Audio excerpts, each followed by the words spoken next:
Father's Day. It is a day we honor those men in our lives that are our fathers or that we call Father.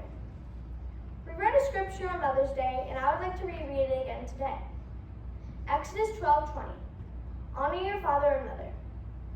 What does it look like to honor your father? Tell them you love them, show appreciation, do chores, take interest in his jobs, listen to his stories. Let's take a look at this toolbox, which reminds us all of our dads. What do the tools teach us about God? A scraper. Scrape off the unwanted. 1, 2. A screwdriver and wrench helps us to stay connected from God to God and not to disconnect from Him. No. 1, 2. Good job. 1, 2. A tape measure.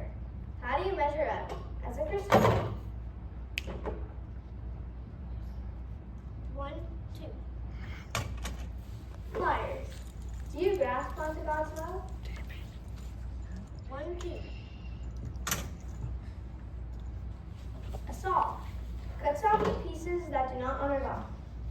1, 2. A level. Reminds us to remain level-headed.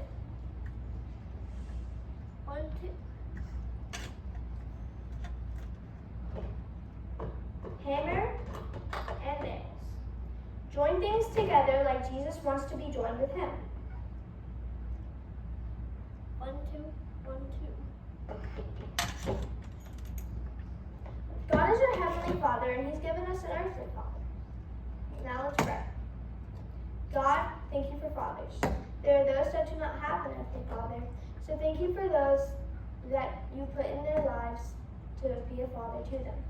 Thank you, God, for always exemplifying what a father should be. Amen. Bye.